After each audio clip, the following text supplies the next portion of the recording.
So the new training plan's been built, and I'm looking forward to what the next several months have laid out before me. The goals I've set, the benchmarks that need to be met, and yeah, all the projects to juggle. But I've got that feeling of I've been here before, haven't I? But this time it feels different and maybe a little more draining. When faced with these challenges in the past, we're able to usually just make headway and get to the other side. A little battle worn, sure, but not beaten. But it seems like this is not like before. We're all feeling stress and anxiety when coming into a new plan. Can I do it? Will I make it through? Or is this something I even want to put myself through? I think many are in the same boat as I am, so let's talk about it. You look down the road to see where you want to be and what you want to accomplish. Plot your course, and you're ready to face the challenges ahead. Sure, you expect some speed bumps along the way, whether it's from plateauing or plans not coming to fruition, you name it. But there are certain guaranteed elements that make the struggles worth it. In charting out that course, you put together your training plan, and you know there will be intense days and rest days. That balance is necessary so you don't overload your system. Any coach or mentor will tell you that the key to making progress and being able to push through the trials and tribulations is recovery.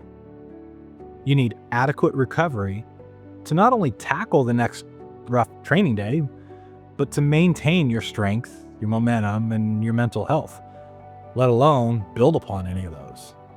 You work hard at consistency, grinding every day, and giving it your best effort. You know that kudos and the work you're putting into your training is rarely seen, but when it's noticed, it feels great and adds to your personal satisfaction. But there's more to it than that. Let's be honest. We're not doing these training programs because we think the rest of the world will know or even care about the work we put into it, the sacrifices we make to get those extra hours in, or the various ways we find motivation to keep doing what we're doing in spite of forces outside of ourselves trying to hinder our progress and performance. It might be difficult for some to see, but time on the bike benefits others.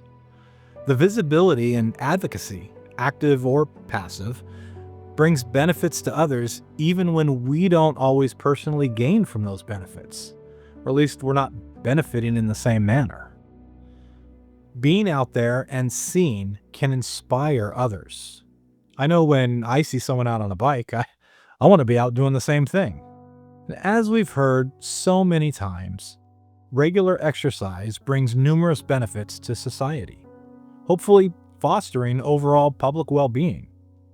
Additionally, active people tend to be more productive at work and require fewer sick days, contributing to a more efficient and economically stable society. This contributes to more positive social interactions, increased participation in community activities, and even lower crime rates, as mentally well-balanced individuals are less likely to engage in antisocial behaviors. And finally, when individuals prioritize fitness, they inspire others to do the same, creating a culture of wellness that benefits everyone.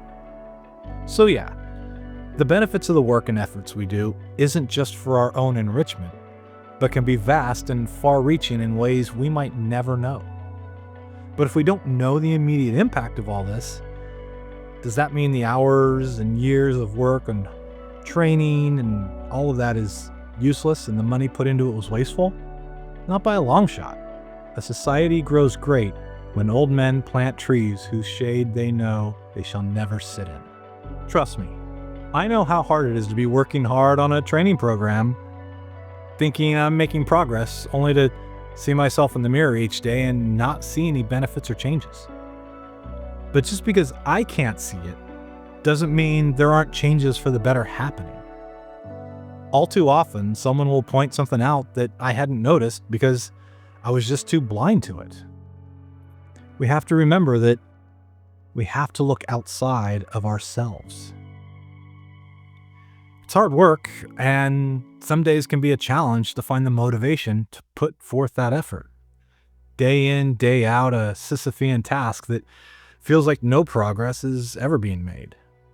It's on those days we have to remember that these training programs are designed to help individuals improve endurance, strength, and technique, guiding towards peak performance. That said, not all training environments are supportive or effective. Some programs push too hard, offer poor guidance, or rely on negative reinforcement, leading to frustration and setbacks rather than progress. In any structured training plan, the approach taken by those in charge can either uplift individuals or break their spirit.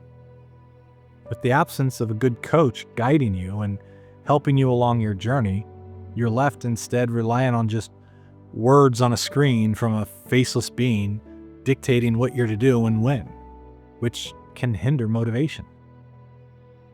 Success depends not only on perseverance, but also on recognizing unhealthy patterns and finding ways to overcome them. Having a good understanding not just of what you're being asked to do, but also why, can help facilitate that driving spirit. Knowing why you're being asked to perform at a certain level, or what the intervals would do to help your growth and motivation. You aren't just an automaton on a bike, but a living, breathing person doing what you can do to get through this intense session. Having that better understanding of why you're being pushed is important in being prepared mentally. One major pitfall in training is excessive strain. When we're constantly pushed to our limits without proper rest, we can suffer from fatigue, injury, and diminished motivation. Instead of growing stronger, we might find ourselves struggling to keep up, questioning our abilities, or even considering giving up altogether. The very goal of improvement completely undermined. Sustainable progress requires a balance between effort and rest, ensuring that growth is not achieved at the cost of long-term well-being. When training is inconsistent, confusing, the whole process becomes discouraging. Instead of refining our skills, we may feel lost, unable to gauge whether we're improving or simply spinning our wheels. Progress depends not just on effort, but on having a structured and supportive system that provides clear direction and constructive feedback. Instead of feeling inspired to push ourselves, we may begin to associate training with stress and anxiety. A system that cultivates fear rather than confidence ultimately limits an individual's ability to grow and achieve their full potential. Despite these difficulties, we can take steps to overcome adversity and continue progressing. Recognizing the dangers of overexertion allows us to listen to our bodies, incorporate rest, and adjust our training methods to avoid burnout. Instead of blindly following a demanding program, we can seek alternative approaches that emphasize sustainable improvement. Understanding that relentless strain does not equate to success is key to long-term achievement. Additionally, seeking out supportive communities can make a significant difference. Training with others who encourage progress, provide constructive feedback, and share their experiences can help counteract negative influences. Whether through mentors or fellow cyclists or experienced coaches. And of course, loved ones who might not be in the same boat, but they're there to listen and help however they can to provide at least moral support. Finding positive sources of guidance can restore confidence and motivation. A strong support system fosters resilience, ensuring that setbacks do not define the journey, but instead serve as stepping stones to improvement.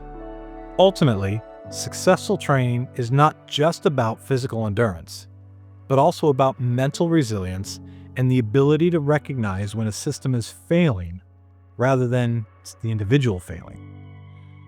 Growth should be built on a foundation of balance, support, positive reinforcement, rather than excessive pressures and negativity. By identifying unhealthy patterns, seeking the right guidance, and prioritizing long-term well-being, we can navigate challenges and emerge stronger, not just as athletes, but as individuals capable of overcoming adversity in any pursuit. Looking at the screen and seeing what you have to accomplish in front of you, however daunting it may look, you have to try and remind yourself to hold the line. You see the hills and valleys on the plan, the stressful efforts and the recoveries, which might seem too short. But you need to do what you can to hold the line on that session and make it to the other side. So what do we do about it? How do we approach this overly stressful training to try and get back on track for successful outcome? Well, I did a little digging and found some lists, tips, and other things to keep in mind. I combined some of the recurring statements and have a filtered list for you. Here's a top 10 list of things to consider in no particular order. Focus on the present. Ground yourself in the moment rather than worrying about the past sessions where you struggled or future sessions that you aren't looking forward to. Understand what's being asked. Assess what's within your control and what isn't to avoid unnecessary worry. If the timing of a session is stressing you out, find alternatives to the plan to better match what you're capable of for that moment. Channel your energy. Take a step back when needed and engage in some other activity, creative expression, or some other hobby, something to focus on away from the current stressor. Keep a positive mindset. Reframe challenges as opportunities for growth and practice gratitude to maintain resilience. Understanding your why. I think this one's self-explanatory and is the foundation of why I started this whole process to begin with. But know and understand why you're willing to tackle the tasks at hand and keep them in your mind and in your heart. Disconnect when needed. Take breaks from overly stressful sessions or social media to regain mental balance. Social media is a whole other topic, but that's for a later time. Take deep breaths. Slow, deep breathing activates the body's relaxation response and reduces stress. Before jumping into the activity, take a moment and center yourself. Tell yourself that you can get through this. It might not be great, but you can see yourself on the other side successfully. Adapt to change. Embrace flexibility and adjust your approach to challenges instead of resisting them. The new task seems too much to overcome? Don't look at it as a roadblock, but as an opportunity to prove to yourself that you can't be beat, that you can get through it. Engage in support systems. Talk to friends, family, or other professionals to share those burdens and gain perspective. Is there someone else on a plan that they're struggling with? Use each other as sounding boards and sympathetic ears. Make time for yourself. This training is not all that you are, and the success and struggles that you encounter are not what define you 100%. Make sure you have other hobbies, rest, or find some other form of self-care to recharge and maintain emotional well-being. You may find that having those other escapes can make the next session a little easier to tackle. Will these steps fix everything? No.